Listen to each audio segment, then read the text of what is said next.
आज आपण संशोधनाच्या संदर्भात चर्चा करणार आहोत. मनुष्य हा समाजशील प्राणी आहे आणि तो समाजात राहतो. आणि मग मनुष्य समाजात राहत असल्यामुळे समाजात ज्या काही वेगवेगळ्या घटना घडतात त्या घटनांची पार्श्वभूमी कोणत्या प्रकारची आहे आणि ज्या काही समाजामध्ये ज्या काही घटना घडतात त्या घटना कोणत्या पद्धतीने घडलेल्या आहेत आणि कशा घडलेल्या आहेत याचा विचार हा मनुष्य कुतूहलापोटी करताना आपल्याला दिसून येतो. आणि मग ज्या काही घटना घडलेल्या असतील त्या घटनांचा संदर्भ जर आपण बघितला तर असं लक्षात येतं की कोणत्याही घटनेचा मागची जर पार्श्वभूमी आपण जर पाहिली तर ती घटना घडत असताना कोणतं ना कोणतं तरी कारण त्या घटनेला कारणीभूत ठरलेलं असतं आणि म्हणून या ठिकाणी कोणतीही घटना ही कारणाशिवाय घडत नाही.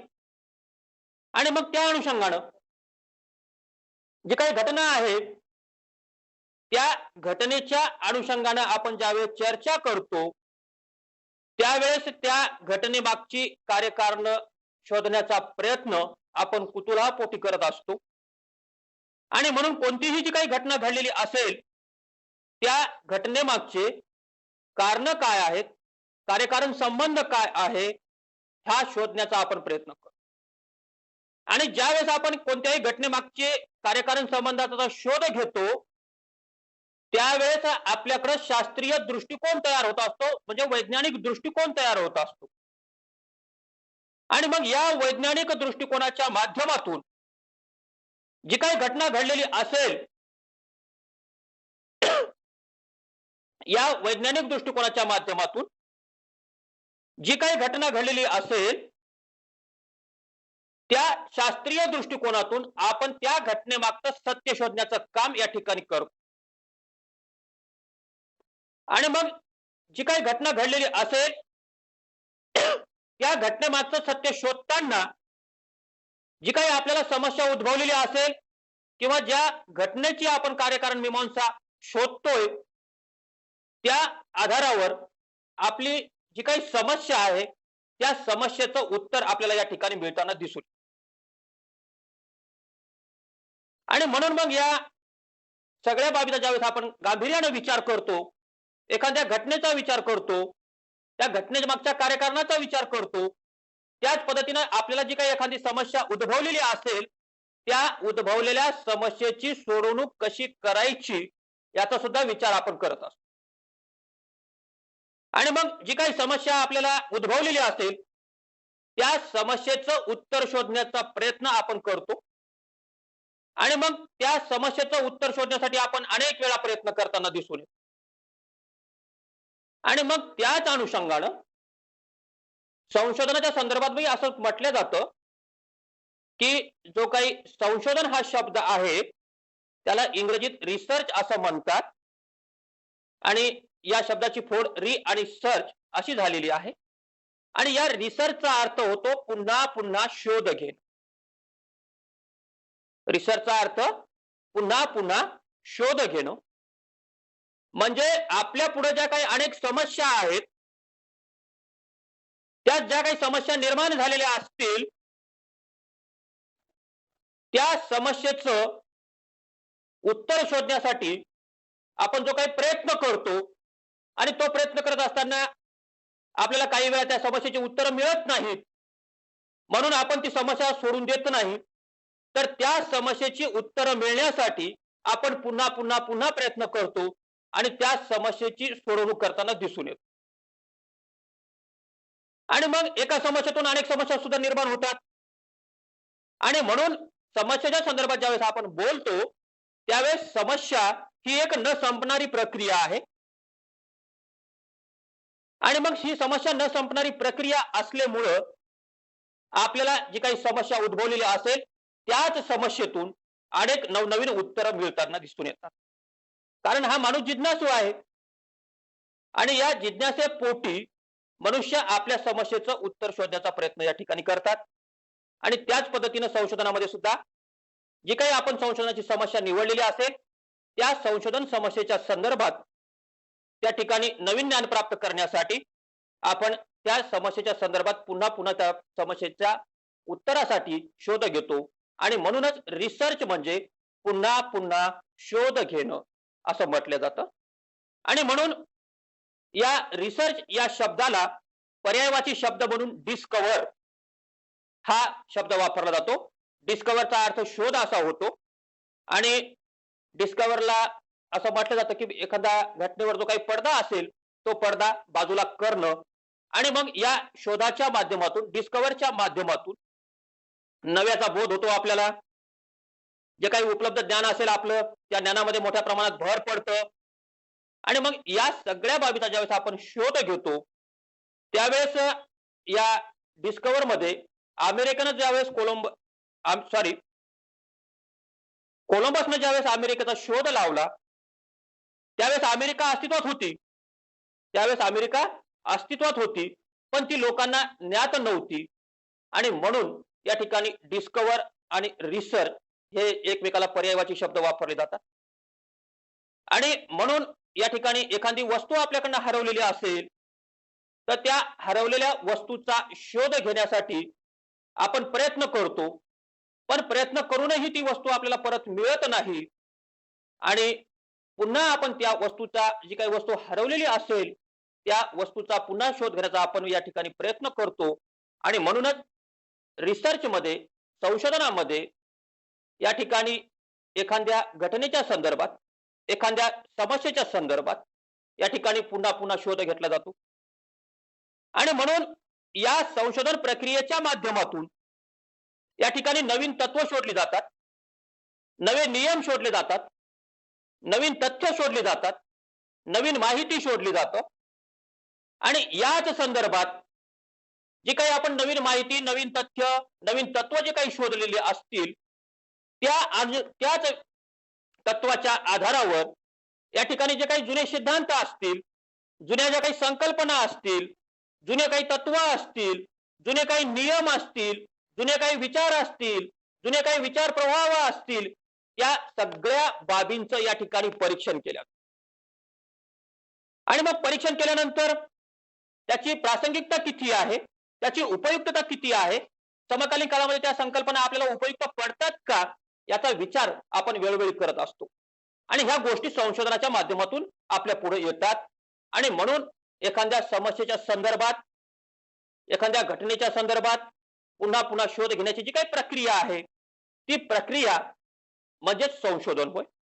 आणि म्हणून या संशोधनाची जी काही प्रक्रिया आहे त्या संशोधनाच्या प्रक्रियेमध्ये संशोधनाद्वारे नवीन ज्ञान संपादन केलं जातं.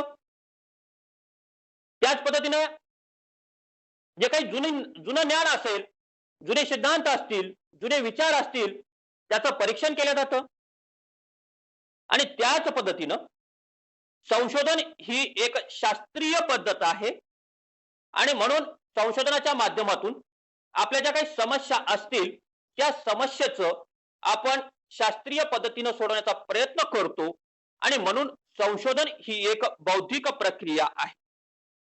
म्हणून संशोधन ही एक बौद्धिक प्रक्रिया आहे आणि या संशोधनाच्या माध्यमातून जी काही संशोधनाची जी काही संकल्पना आहे त्यामध्ये स आणि शोधन हे दोन शब्द आहेत आणि स चा अर्थ आहे संपूर्ण समग्र आणि या संपूर्ण समग्राचा ज्यावेळेस आपण शोध घेतो त्यावेळेस या संपूर्ण समग्राचा शोध घेताना संशोधनाच्या माध्यमातून सत्याचं शोधन केलं जातं.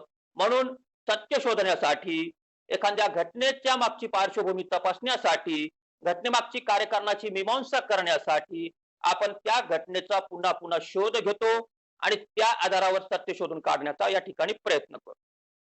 आणि म्हणूनच या ठिकाणी रिसर्च म्हणजे काय हा विचार ज्यावेळेस आपल्या डोळ्यासमोर येतो त्यावेळेस research is an endeavour to discover answer to intellectual and practical problems through the application of scientific method.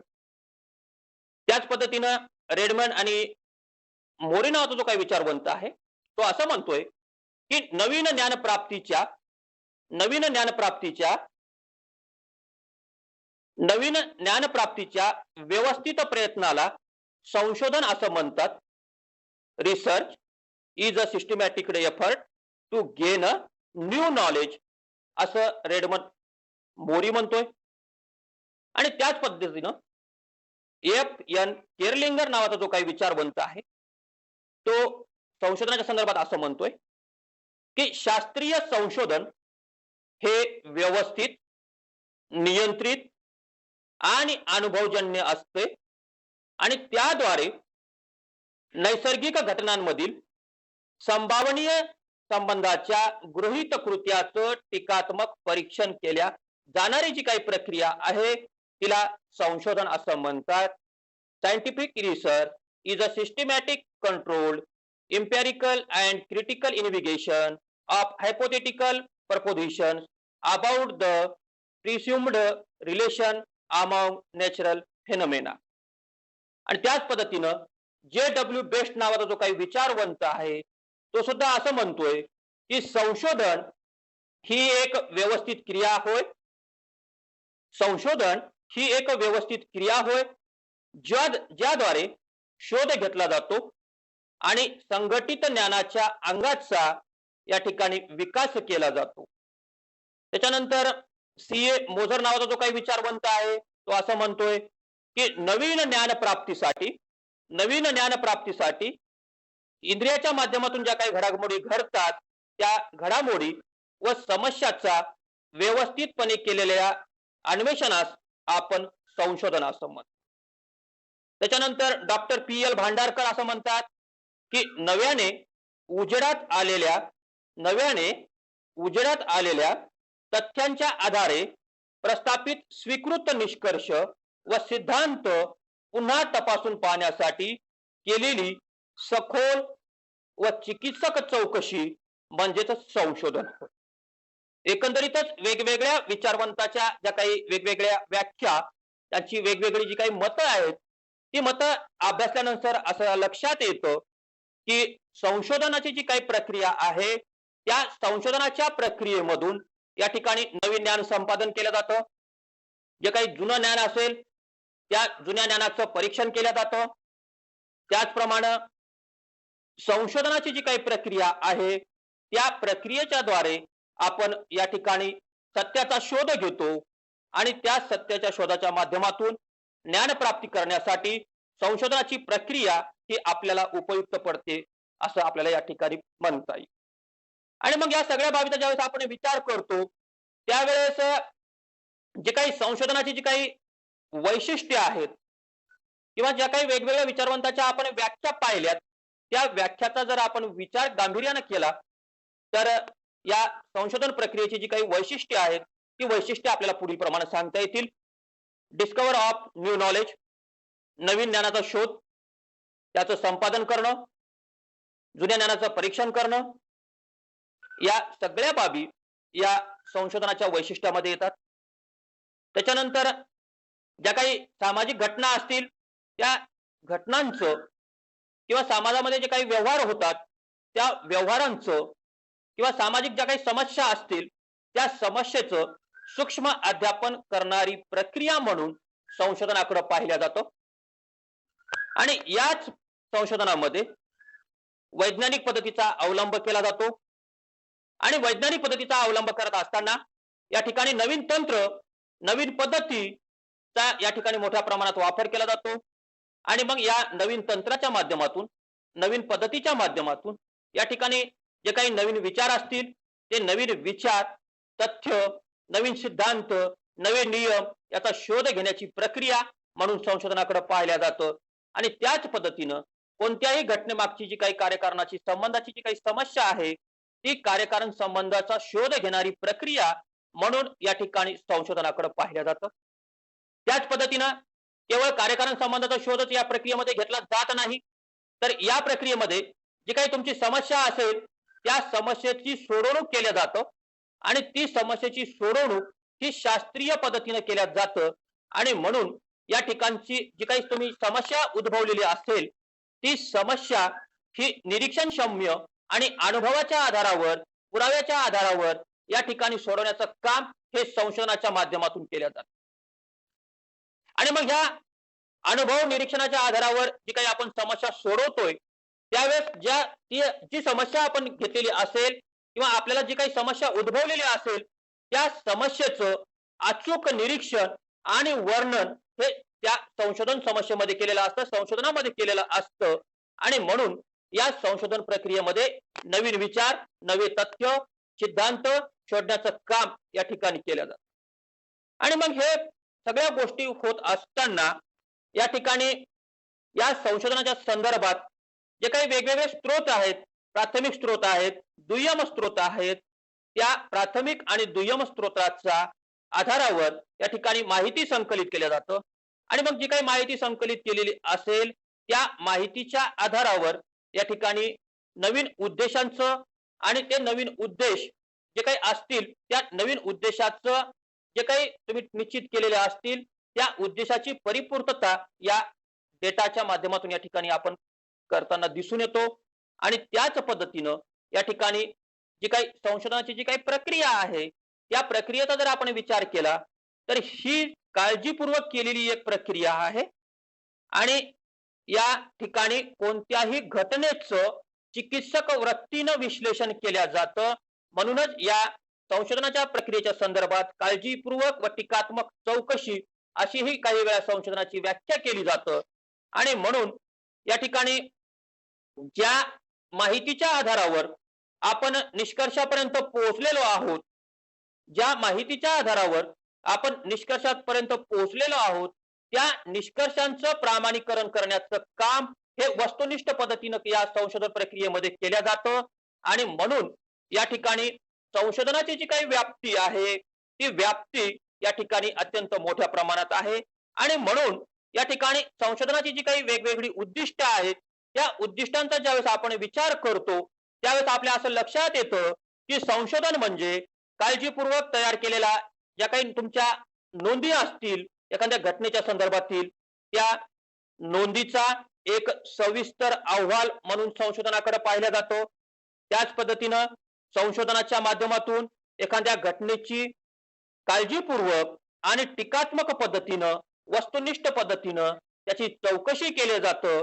आणि याच आधारावर जे काही तुम्ही समस्येच्या संदर्भात जे काही पर्यायी उत्तर मांडलेली असतील की जे किंवा एखाद्या समस्येच्या संदर्भात जे काही तुम्ही अनुमान मांडलेले असतील त्या अनुमानाचं परीक्षण करण्याचं काम या संशोधन प्रक्रियेमध्ये केलं जातं. आणि म्हणूनच कोणत्याही घटनेमागचा कार्यकारण संबंध स्पष्ट करून सांगण्यासाठी संशोधन आपल्याला उपयुक्त पडताना दिसून येतं. मग आता या सगळ्या बाबीचा ज्यावेळेस आपण विचार करतो त्यावेळेस जी काही संशोधनाची जी काही प्रक्रिया आहे त्या प्रक्रियेचा ज्यावेळेस आपण विचार केला त्यावेळेस या संशोधनाची जी काही उद्दिष्ट आहेत ऑब्जेक्टिव्ह ऑफ रिसर्च तर याचा जर विचार केला की संशोधन कशासाठी करायचं किंवा संशोधनाचे मूळ उद्देश काय आहेत त्याचा हेतू काय आहे तर या संशोधनाचा सगळ्यात महत्वाचा उद्देश किंवा हेतू आपल्याला असं म्हणता येईल की समस्याचा शोध हा शास्त्रीय पद्धतीनं घेणं. The purpose of research is to discover answers through the application of scientific procedure. आणि म्हणून या सगळ्या बाबीचा ज्यावेळेस आपण विचार करतो त्यावेळेस जी काही संशोधनाची जी काही उद्दिष्टे आहेत त्या उद्दिष्टांचा ज्यावेळेस आपण विचार करतो त्यावेळेस टू गेन न्यू नॉलेज म्हणजे ज्ञानप्राप्ती करणं. आणि मग आता ज्ञान प्राप्त कसं करायचं तर ज्ञान प्राप्तीचे तुम्हाला मी वेगवेगळे मार्ग सांगितलेले आहेत. त्याच्यामध्ये प्रत्यक्ष अनुभव, अप्रत्यक्ष अनुभव, तर्क, वैज्ञानिक पद्धत, अधिकृत प्रमाण पद्धत, ऑफिशियल स्टँडर्ड पद्धत, लॉजिकल या सगळ्या बाबींचा विचार ज्ञानप्राप्तीसाठी आपण करतो. आणि या वेगवेगळ्या पद्धतीच्या माध्यमातून ज्ञान प्राप्त करतो. आणि त्याच अनुषंगानं संशोधनाच्या संदर्भातील किंवा संशोधनाचा जे काही महत्वाचा उद्देश आहे त्या उद्देशाची ज्यावेळेस आपण विचार करतो त्यावेळेस ज्ञान प्राप्त करणं हा एक संशोधनाचा महत्वाचा उद्देश आहे. त्याच पद्धतीनं या संशोधनाच्या माध्यमातून या ठिकाणी जे काही वेगवेगळे नियम असतील ते नियम, तत्व, तथ्य शोधणे हा एक संशोधनाचा उद्देश असतो. आणि म्हणून या ठिकाणी स्वाभाविक नियमांचा शोध घेणारी ही प्रक्रिया आहे. To search out natural laws म्हणून असं त्याच्याकडे पाहिलं जातं. आणि त्याच पद्धतीनं संशोधनाच्या माध्यमातून जी काही वस्तुस्थिती असेल ती वस्तुस्थितीची जाणीव करून देण्याचं काम हे संशोधनाच्या माध्यमातून केलं जातं. म्हणून कोणतंही संशोधन या ज्यावेळेस आपण हाती घेतो त्यावेळेस त्या समस्येच्या संदर्भातील जी काही वस्तुस्थिती आहे ती वस्तुस्थिती आपण या ठिकाणी मांडण्याचा प्रयत्न करत असतो. त्याच पद्धतीनं संशोधनाच्या माध्यमातून जी काही घटना या ठिकाणी घडतात त्या घटनेच्या मागची जी काही पार्श्वभूमी आहे त्या पार्श्वभूमीचा शोध घेताना घटनेमागचे जे काही कार्यकारण संबंध आहेत त्या कार्यकारण संबंधाचा शोध घेणं हा एक या संशोधन प्रक्रियेचा महत्वाचा उद्देश आहे. आणि त्याच पद्धतीनं या ठिकाणी ज्या काही जुन्या संकल्पना असतील, कोणत्या विषयातील जुन्या संकल्पना असतील, जुने सिद्धांत असतील, त्या जुन्या संकल्पनाचं, जुन्या विचाराचं, जुन्या सिद्धांताचं या ठिकाणी मूल्यांकन करणं आणि त्या संकल्पनेला, सिद्धांताला त्याची प्रासंगिकता तपासून नवीन अर्थ प्राप्त करून देण्याचं काम हे संशोधनाच्या माध्यमातून या ठिकाणी केलं जातं.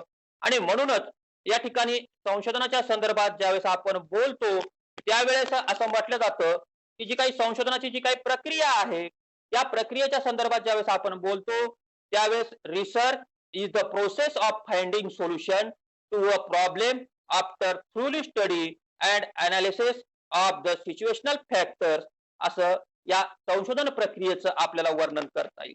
मग आता ही जी काही संशोधनाची जी काही प्रक्रिया आहे त्या प्रक्रियेच्या संदर्भात ज्यावेळेस आपल्याला संशोधन हाती घ्यायचंय त्यावेळेस मग त्या संशोधनाची मांडणी ज्यावेळेस आपण करतो त्यावेळेस दर्जेदार संशोधन, चांगलं संशोधन हे कसं असलं पाहिजे याचा सुद्धा आपल्याला विचार करणं गरजेचं आहे. कारण संशोधनाच्या माध्यमातून आपण सत्यता पुढे आणण्याचा प्रयत्न करतो.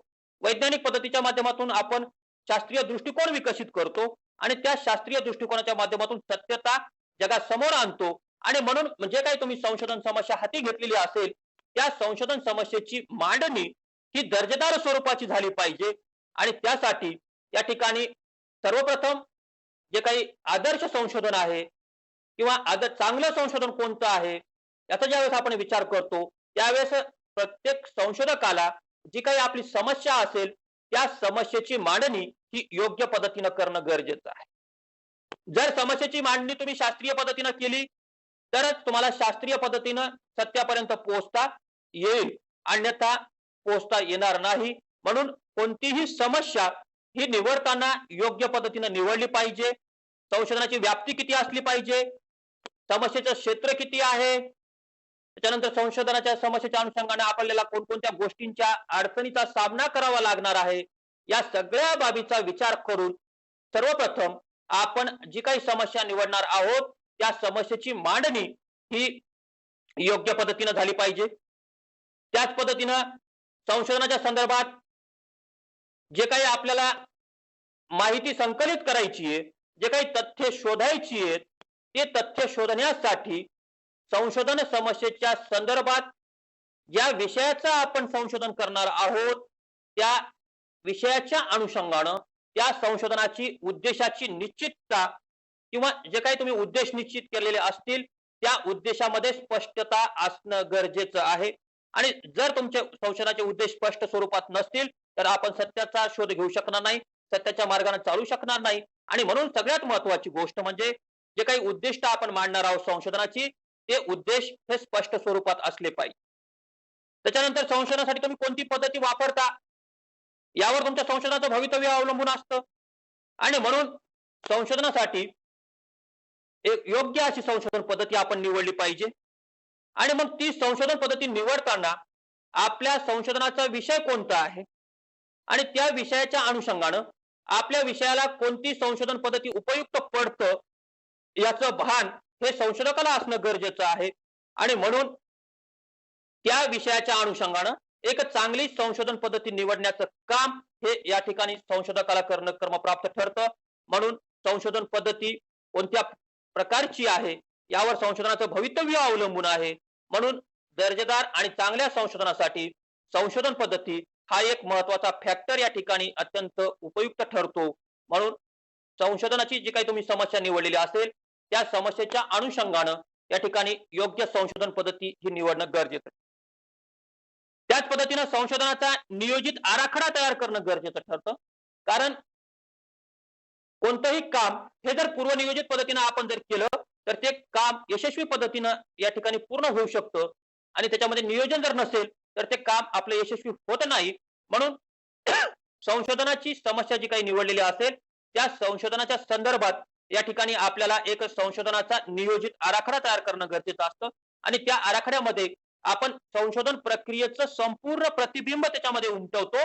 त्याच्यामध्ये संशोधन प्रक्रियेमध्ये संशोधन समस्या काय आहे, तुमचे उद्दिष्ट काय आहेत, गृहीत कृत्य काय आहेत, तुम्ही कोणत्या पद्धतीने संशोधन करणार आहात, संशोधनाची व्याप्ती किती आहे, क्षेत्र किती आहे, संशोधनासाठी तुम्ही कोणत्या सांख्यिकीय पद्धती वापरणार आहात, संशोधनासाठी कोणता नमुना तुम्ही या ठिकाणी वापरणार आहात, याचा सगळं नियोजन अगोदर संशोधकाला करणं गरजेचं असतं आणि म्हणून या ठिकाणी संशोधनाचा नियोजित आराखडा या ठिकाणी संशोधकांना तयार करणं अपेक्षित आहे. आणि या सगळ्या बाबीचा ज्यावेळेस आपण विचार करतो त्यावेळेस संशोधनाच्या प्रक्रियेच्या संदर्भात जी काही वैज्ञानिक पद्धतीची जी काही वेगवेगळी वैशिष्ट्य मी तुम्हाला सांगितली आहे, विश्वसनीयता, सप्रमाणता, सत्यपनशीलता, वस्तुनिष्ठता, ह्या सगळ्या बाबी आपल्या संशोधनाच्या प्रक्रियेमध्ये आल्या पाहिजे तरच ते संशोधन हे वस्तुनिष्ठ स्वरूपाचं होऊ शकतं आणि म्हणून संशोधनाच्या समस्येच्या संदर्भात या ठिकाणी वस्तुनिष्ठता हा महत्वाचा घटक आहे आणि जर व्यक्तिनिष्ठ जर काही विधानं जर आपण आपल्या संशोधनामध्ये केली तर ती व्यक्तिनिष्ठताच्या आधारावर आपण त्याला शास्त्रीय स्वरूप देऊ शकत नाही.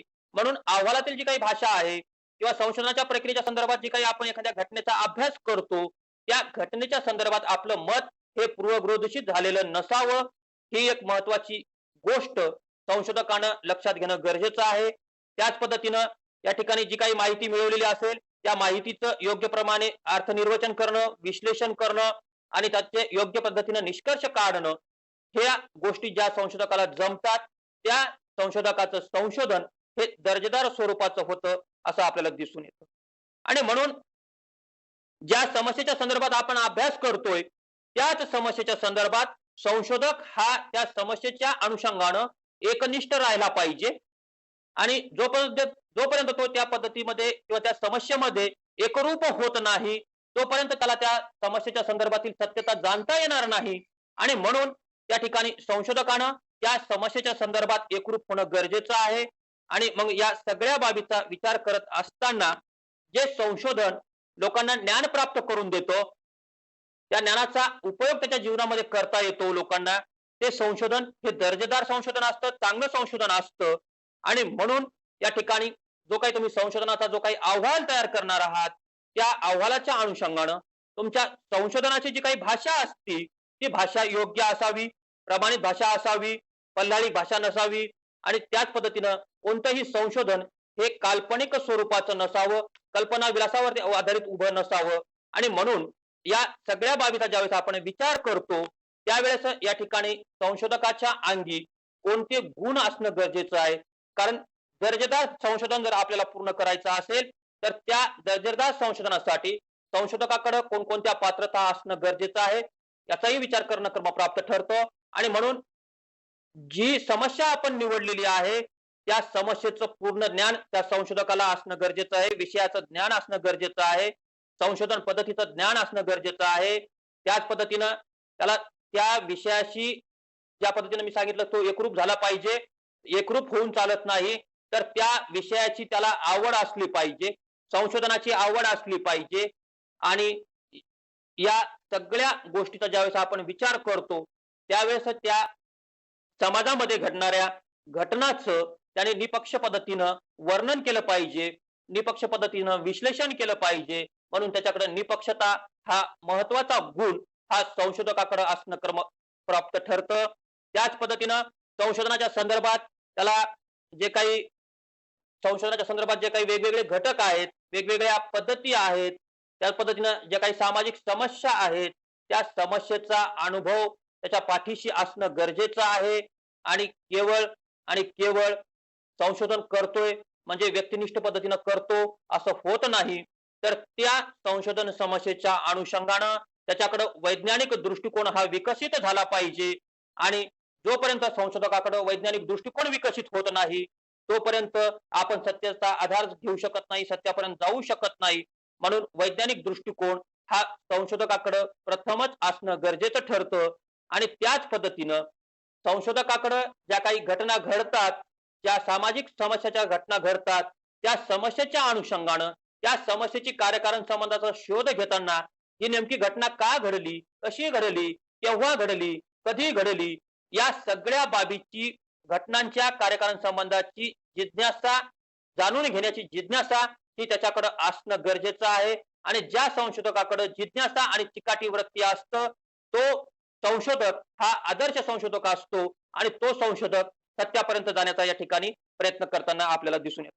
त्याच्यानंतर या ठिकाणी संशोधनामध्ये कल्पनाशक्ती नसली पाहिजे, पण एखाद्या घटनेमागे ही घटना का घडली असेल त्याच्यासाठी त्याच्याकडे प्रबळ कल्पनाशक्ती सुद्धा असणं गरजेचं असलं. आणि कल्पनाशक्तीच्या जोरावर आपण एखादी समस्या सोडवू शकतो याचाही विचार त्याच्या मनामध्ये रुजलेला पाहिजे. पण ती कल्पनाशक्ती संशोधनामध्ये उतरवता कामा नये. त्याच्यानंतर विचाराची जे काही तुमचे विचार असतील, तुम्ही संशोधनाच्या संदर्भात जे काही विचार मांडले असतील, त्या विचाराची स्पष्टता या ठिकाणी मांडण्याचं काम त्या संदर्भात जी काही तुमची कल्पनाशक्ती आहे, त्या कल्पनाशक्तीच्या आधारावर केवळ कल्पना विलासाच्या अनुषंगानं आपलं संशोधन कार्य पूर्ण होत नाही, तर त्यामध्ये त्या विचाराची स्पष्टता या ठिकाणी असणं गरजेचं आहे. आणि त्याच पद्धतीनं या ठिकाणी संशोधन ही बौद्धिक प्रक्रिया असल्यामुळं या ठिकाणी संशोधकाकडे बौद्धिक इमानदारी असणं गरजेचं आहे. त्याच पद्धतीनं त्याच्यावर आत्मनियंत्रण, स्वयंशिस्त ह्या ज्या काही गोष्टी आहेत, त्या गोष्टी या ठिकाणी संशोधकाकडे येणं गरजेचं ठरतात. आणि मग त्याच अनुषंगानं या ठिकाणी संशोधनाची जी काही प्रक्रिया आपल्याला पूर्ण करायची आहे, त्या प्रक्रियेसाठी या ठिकाणी संशोधकाचं जे काही व्यक्तिमत्व आहे, हे व्यक्तिमत्व ज्ञान ग्रहण करणारं असावं, ग्रहणशील असावं, लोकांचं ऐकून घेणारं असावं, लोकांवर आपलं मत लादणारं नसावं. आणि या सगळ्या बाबीचा विचार करत असताना संशोधकामध्ये जागरूकता आणि दक्षता हे अत्यंत महत्वाचे गुण या ठिकाणी असणं गरजेचं ठरतं. आणि म्हणूनच संशोधन प्रक्रियेच्या संदर्भात ज्यावेळेस आपण बोलतो, त्यावेळेस संशोधन प्रक्रियेच्या माध्यमातून नवीन तत्व, नवीन तथ्य शोधण्यासाठी आणि जुन्या तत्वाचं परीक्षण करण्यासाठी या ठिकाणी संशोधन आपल्याला उपयुक्त पडतं असं म्हणता येईल. या ठिकाणी थांबू.